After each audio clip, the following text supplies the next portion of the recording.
But then I kind of looked and concentrated, and it was all of my other lives. I need to make a decision whether or not I want to go back to the physical world or stay on the other side. So my name is Amber Kavanaugh. I live in Canada on Vancouver Island. This brings us to, yeah, December 22nd of 2021. I was 40, at the top of my game, loving life, coming out of COVID, kind of, and being able to celebrate Christmas. We spent the whole day making gingerbread houses and just having family time. And that night, we were sitting on the couch watching a Christmas movie, and all of a sudden, out of nowhere, I did tend to get headaches, like tension headaches, weird sensation, and then a super bad headache, like couldn't open my eyes type of headache. And I'm like, you know what, you guys, I don't really feel well. And I was going to be cooking Christmas dinner for like 30 people on the 24th. And I'm like, I'm going to go to bed. And so I went to bed. It was only maybe 9 o'clock. And around 10 or 10:30, I texted my husband from the bedroom because they were still watching the movie. And I said, I have such a bad headache. I can't even see straight. Can you bring me a Tylenol and an Advil? And he did. I took them. And I thought then I fell asleep. I think I fell into unconsciousness. The headache was my carotid dissecting on my left side. And when your carotid dissects, it actually, I guess, is painful and causes a super bad headache. And so I fell asleep. And then my family did the normal stuff, went to bed, stuff like that. And I didn't wake up until I think about 4:30 or 4:40 in the morning. And I woke up thinking, I thought I was dreaming. And my bed is really high up. The stroke was on the left side, so my right side was affected. And so it just so happened I was able to kind of push myself up, not realizing I was completely paralyzed on my right side. And so I stood up, and when I put weight on my legs, my right side just gave out. I crumbled to the ground, and I still didn't know what was going on. I didn't even think stroke. So it had dissected and I had had a stroke, and it ended up being a completed stroke. So I had an MCA ischemic stroke, and it was my MCA2. And if you catch a stroke early, you can stop it and stop the deficits from happening or reverse them. But mine, because I didn't wake up, went all the way through my MCA2 and it was complete. So it all was dead. And because I hadn't woken up, it caused a secondary frontal lobe stroke. So essentially, I'm missing 2/3 of the left side of my brain now. So I fell to the ground. And I didn't understand what was happening. And I still thought I was dreaming. And I didn't realize, like, your brain doesn't tell you you're paralyzed. I just didn't understand why I couldn't move. I couldn't do anything. And so I'm like, I just need to get to the couch. I need to get to the living room to get my husband, because I also couldn't talk. I couldn't scream. I couldn't make a noise. And so I tried to army pull myself across the floor, and I couldn't. But there was a wall right there. And I don't know how long I was trying to crawl. It seemed a long time, but it probably was only a couple of minutes. And I banged like 5 times super hard on the wall. And my husband had actually been sort of startled when I fell out of bed, but when he didn't hear anything else, he went back to sleep. And so he came in, and at the same time, I woke up my mom because they live in our basement suite. And so she was like, "What is that?" And then came up just after him, and he came in the room and he tried to pick me up, and he's like, "What are you doing on the floor?" And he tried to lift me under my arms, and it's very hard to lift dead weight. And he's like, "What is going on?" So he put me down, turned on the light, walked around, looked at my face, and he said, "I think you're having an effing stroke." So I got to the hospital, and I was still completely conscious, and they bring me into triage, and they were talking and chatting and laughing, all the paramedics, not looking at me, not anything. And there was a nurse facing a different way, checking in patients to the ER. And he turned around and he looked at me and he said, "What are you guys doing? She's clearly having a stroke. What are you doing?" And he picked up the phone and called a stroke code. And everything from there on went super, super fast. I was in the CT within a couple minutes. As I was in CT, my husband came. They saw the carotid dissection. They saw the massive stroke. I was in my body still, but it was very, I don't know, I was kind of disconnected a little bit. And so I could hear them saying things about what they can do, what they can't do. It might just be permanent. It's pretty, but they decided to give me TPA, which is clot busting medication that works 50% of the time, also has a very, very high instant death rate. And with that medication, you usually see improvement very quickly, and they didn't. Nothing came back, nothing. I didn't start moving. I had no reaction to pain stimulus. I couldn't hold up my arm. It was completely paralyzed. And because it didn't work, there's only one other option, which is brain surgery. And they didn't do it at the hospital in my town, so they needed to life flight me. But there was a storm coming, and the helicopter didn't want to come. And the nurse, the charge nurse, who was amazing, got on the phone and started screaming, saying, because my kids had come at that point because the doctor and nurses said that they need to come and say goodbye because more than likely I would not make it to the next hospital. And so I could hear her screaming, I'm not going to watch these kids watch their mom die on Christmas. You are going to come. It's like a 15-minute helicopter ride. So you need to come. And finally they agreed, and the helicopter comes. And at this point, I was barely conscious. I do remember people saying goodbyes. A few of them, I remember my kids saying goodbye. I remember a couple of my family members. At this point, people had been waking up. And so my family was calling my other sisters and other family members. And so they were coming to say goodbye again because I wasn't probably going to make it. And they were very clear that I was probably not going to make it because the damage was so extensive. And so they all said goodbye. They strap you into all of these things for the life flight because you can't move and stuff like that. And it was a beautiful day. All of a sudden, the sun was beautiful. It was early in the morning still, maybe 9 o'clock. And I do remember being pushed towards the helicopter, going in the helicopter. And my husband was allowed to come in the life flight. There normally nobody's allowed, but again, they thought I was going to die before I got there. And so they didn't want me to die alone. We got in the helicopter, they take off. And when we got up to a certain height, the sun came in the window and hit my face. As soon as the sun hit my face, that was it. I was on the other side. My body was still clinging to life and I could see it. I could see my husband. I could see my body, but I didn't have a lot of attachment to my body. It was like I closed my eyes and opened them and I was in this beautiful garden. The grass and the water was like nothing I've ever felt in my entire life. I think I wasted more time feeling my feet in the grass than actually making this decision to come back. I knew without a shadow of a doubt that I was there to make a decision and nobody was going to make it for me. So I think my experience was a little different than a lot of people's because I didn't feel super pushed either way. Everything kind of glowed with like essentially the light of God. There's just love that radiates from everything. And I wasn't alone either. My guides, who I had gotten to know very well since I accepted my gifts, were there. They were sitting on a bench that I kind of would sit with them for a bit and then get up and walk around. Very strangely, I guess, for some people, my husband was there and my kids were there. I didn't talk to them. But again, my belief, even before the stroke, was that our higher selves are always on the other side. They're always there, connected to us, but also connected to all the other lives we're living. I saw a couple of my animals that have passed, and actually I saw one that hadn't passed, but unbeknownst to me, she would pass before I got out of the hospital.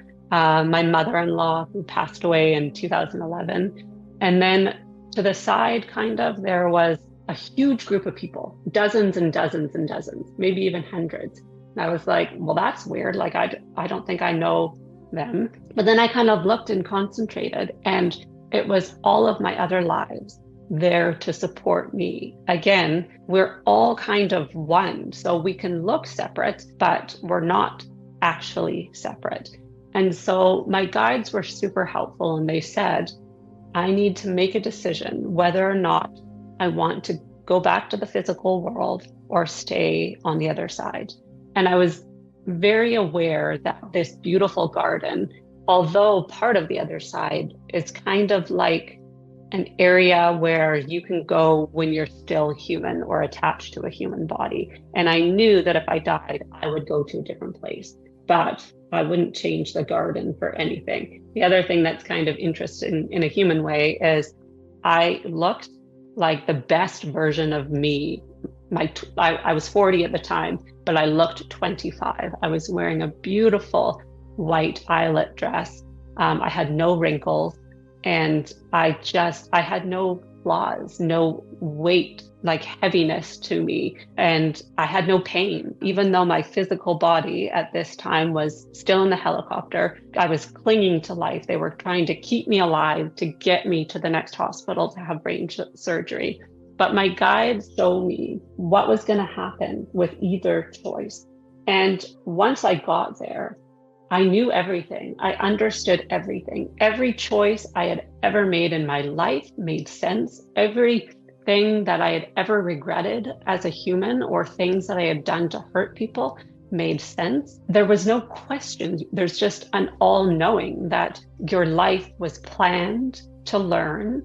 You're doing it right. There's no judgment. There was not one moment where I felt like any decision ever that I should regret. So having that knowledge and having the ability to take away that human amnesia that we're born with in order to survive here made the decision.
So much easier because I could kind of remove myself a little bit.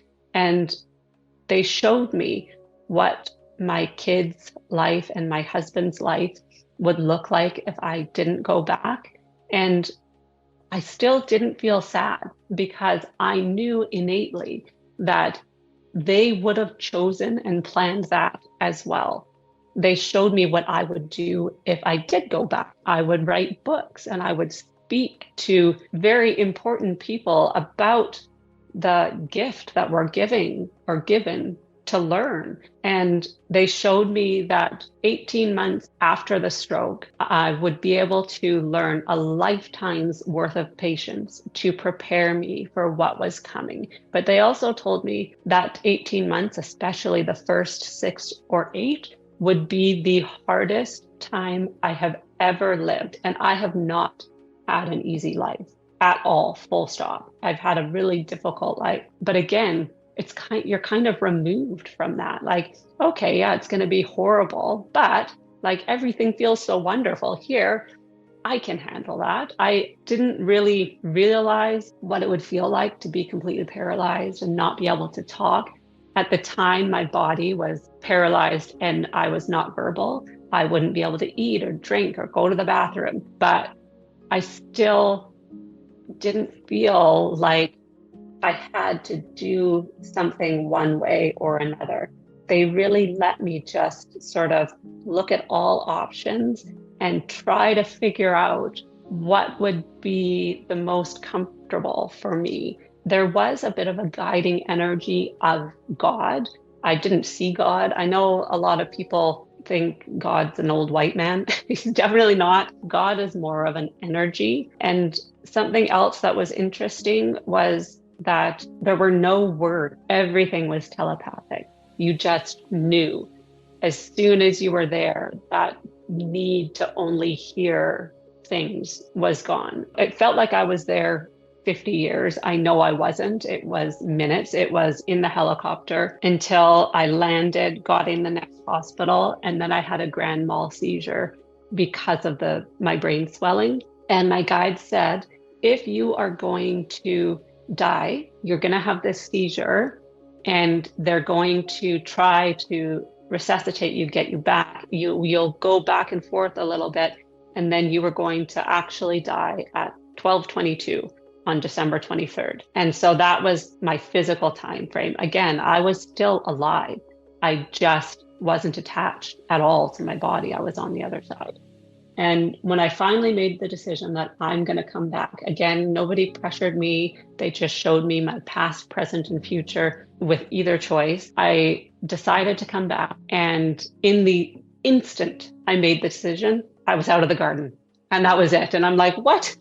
But I didn't go back to my body. I went to this, I want to say a light-filled waiting room, but it wasn't a waiting room. It was just this light-filled, all-encompassing area where then I could just watch me. I could kind of see my family still, but my soul was back connected with my body. And I got to make the decision whether or not I wanted to be in my body with the seizure, because they can be really painful. And I didn't want to. So I got to stand and watch. I could see my husband. And when the seizure happened, I was in the hospital. I started sneezing, and grand mal seizures look really scary. And it took a long time for it to stop. And